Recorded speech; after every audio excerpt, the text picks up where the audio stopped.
¿Cómo están amigos? Paz y bien y bienvenidos a un video más. Hoy quiero hablar de un tema muy importante que tiene que ver una vez más con el tema de la apologética. Hay dos grandes problemas que nos divide a nosotros los católicos de todos los protestantes, es decir, adventistas, evangélicos, testigos de Jehová, etcétera, etcétera, etcétera, mormones, pentecostales, luteranos, anglicanos. Y el problema radica en dos cosas. Primero, en pensar que la Biblia es la única y exclusiva fuente donde Dios da a conocer doctrina, donde Dios da a conocer la revelación de la enseñanza de Jesús, donde Dios da a conocer todo lo que los cristianos debemos saber completa, absolutamente, al 100% completamente, solo a través de la Biblia, solo a través de la palabra de Dios.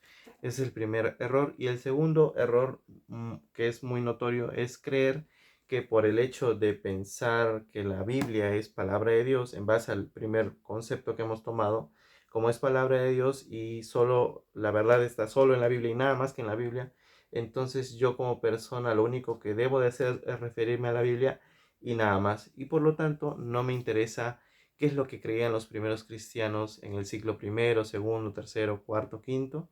No me interesa estar integrado en una comunidad donde Cristo no la fundó. ¿Ok? Si es que quieren ver qué Cristo, o mejor dicho, qué iglesia fundó Cristo, les invito a que puedan ver los videos sobre la iglesia cristiana fundada en Jerusalén, la iglesia fundada en Antioquía, la iglesia fundada en Belén, y van a darse cuenta que ahí solamente existe iglesia católica apostólica latina o iglesia católica apostólica ortodoxa. No hay otra denominación. Finalmente, en conclusión, hay iglesia católica oriental y occidental. Entonces, nuestros queridos amigos protestantes dicen lo siguiente, o mejor dicho, yo hago la pregunta, ¿dónde dice en la Biblia que la palabra de Dios es la única fuente para reconocer la doctrina, la verdadera enseñanza de Jesús y confirmar lo que todos ustedes están creyendo realmente es lo que Jesús ha enseñado a los apóstoles? Y vamos a darnos cuenta que en ninguna parte de la Biblia no lo dice. Entonces ellos adjudican el siguiente texto de segunda de Timoteos capítulo 3 versículo 16 al 17. Vamos a buscarlo aquí. Te invito a que puedas buscar tu Biblia, amigo católico o no católico.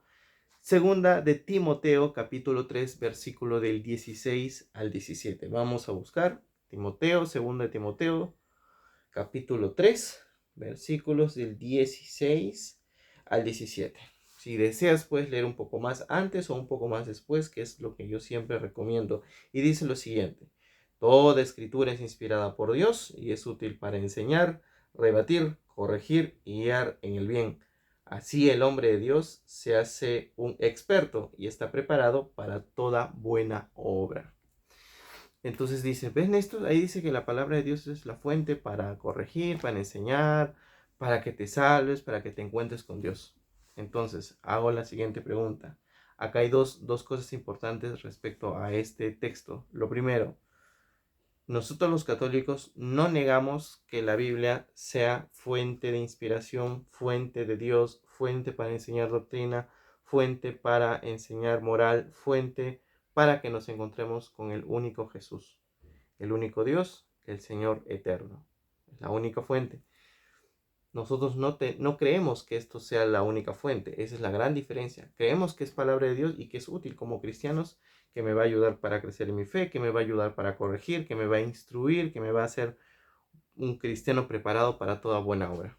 Pero la gran diferencia es que nosotros no creemos que solo la Biblia y nada más que la Biblia sea el único medio para llegar a ese fin, que es la salvación. Nosotros, por otro lado, creemos que además de la Biblia y su correcta interpretación hecha por los primeros cristianos, además, necesita estar complementada justo con lo que acabo de decir, con la tradición apostólica, que le va a dar esa configuración, esa interpretación de la Biblia. Y la tradición apostólica es finalmente la enseñanza de los apóstoles, que no todo está en la Biblia. Y Por lo tanto, es necesario estar integrado en la iglesia que Jesús fundó para recibir la enseñanza y la interpretación correcta de la Biblia. Por otra parte, si nos ponemos a analizar, San Pablo dice, toda escritura es inspirada por Dios. Entonces, San Pablo está haciendo referencia al Antiguo Testamento y no al Nuevo, porque Timoteo, siendo líder de esa comunidad, obispo de esa comunidad, y recibe las instrucciones de Pablo, para ese entonces se estaban desarrollando recién los 4 evangelios por escrito. Se estaba desarrollando todas las cartas, epístolas del Nuevo Testamento. El libro del Apocalipsis, que fue el último en ser escrito, también. Entonces, si nos damos cuenta, podríamos afirmar entonces que toda escritura es inspirada por Dios, pero solamente el antiguo, más no el nuevo. Entonces, los protestantes, los luteranos, todos los evangélicos, etcétera, no deberían creer en el Nuevo Testamento, sino quedarse solamente en el Antiguo. Cosa que en la práctica pareciera que sí, porque todos sus dogmas quieren sacar del Antiguo Testamento. Y todas las refutaciones quieren sacar del Antiguo Testamento y no del Nuevo. Entonces vemos que cuando habla de toda escritura es inspirada por Dios, San Pablo le está diciendo a Timoteo las escrituras que ellos tienen. ¿Y cuáles eran las escrituras? El Antiguo Testamento nada más, les falta todo el Nuevo. Entonces, ahí nace una pregunta. O sea, ¿solamente deberíamos creer en el Antiguo Testamento y no en el Nuevo? Esa es una pregunta que los evangélicos, los adventistas y etcétera deberían preguntarse. Por otra parte, ¿por qué afirmo que no todo está en la Biblia? Pues vamos a ir muy rápidamente para que el tiempo no me gane, porque ya me está ganando. No lo quiero hacer muy largo, pero es importante y quería hacer este video de todas maneras. Les invito a buscar el Evangelio de Juan, capítulo 20, Juan capítulo 20, del 30 al 31. Juan capítulo 20, del 30 al 31. Vamos a ver así lo siguiente, la conclusión del Evangelio. Dice así: muchas otras señales milagrosas hizo Jesús en presencia de sus discípulos, que no están escritas en este libro. Estas han sido escritas para que crean que Jesús es el Cristo, el Hijo de Dios. Crean y tendrán vida por su nombre. Crean y tendrán vida en su nombre. Es decir, que hubo una evangelización. Los cristianos, por la evangelización de los apóstoles, creyeron y tendrán vida eterna. No porque los primeros cristianos recibieron un texto, un escrito, una Biblia, un Nuevo Testamento, algún documento escrito y dijeron, esto es la palabra de Dios y si no creen en esto, pues no se van a salvar. Por eso Juan hace referencia a que Jesús realizó muchas otras cosas que no están escritas en este libro. ¿Ya? Más incluso, hay otra parte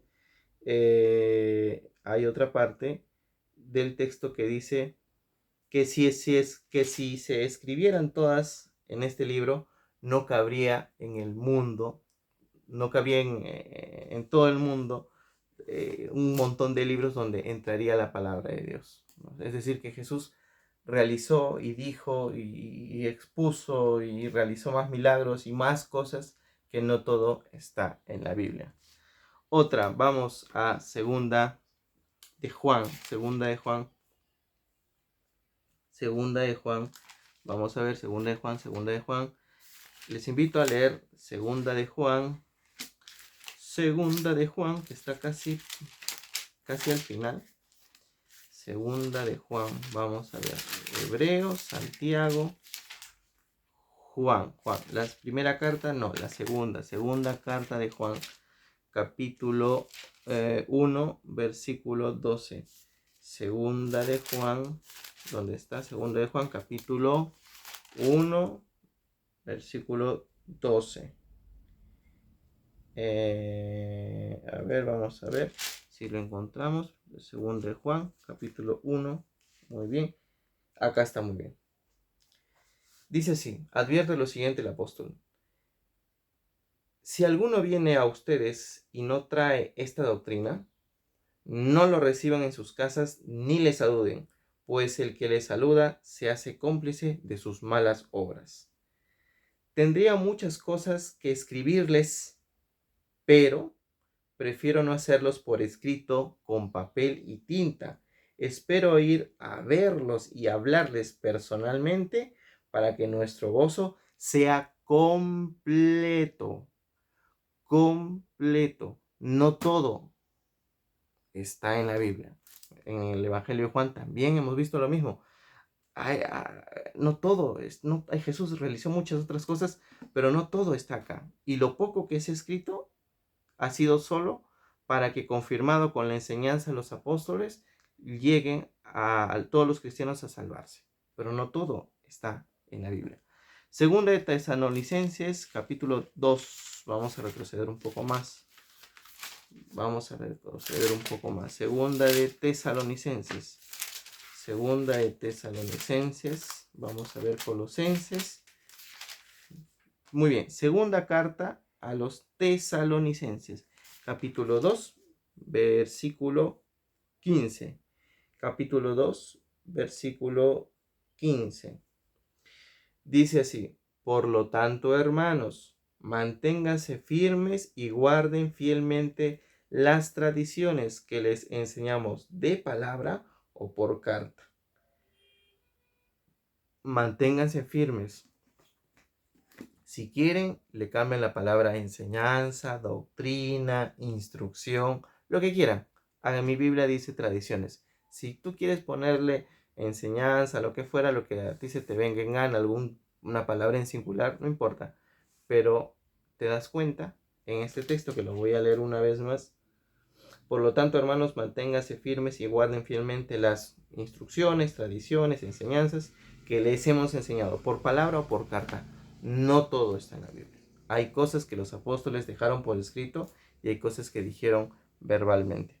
Les invito a leer más contenido, como 2 de Timoteo capítulo 2 versículo 2, 1 de Corintios capítulo 11 1 de Corintios capítulo 11 versículo 2. ¿Okay? Entre otros textos, la verdad, los textos son aún mayores.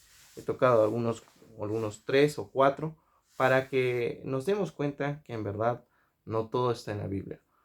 En conclusión, los católicos afirmamos que la palabra de Dios es fuente de inspiración para encontrarnos con Dios. Pertenece a una fuente o parte de la fuente que nos ayuda a encontrarnos con Dios, que nos instruye en doctrina, que nos instruye en moral, que nos instruye para ser buenos cristianos. Es cierto, de hecho, es desde la Biblia donde también nacen nuestros dogmas, nuestras enseñanzas, nuestra doctrina como católicos, como Iglesia Católica.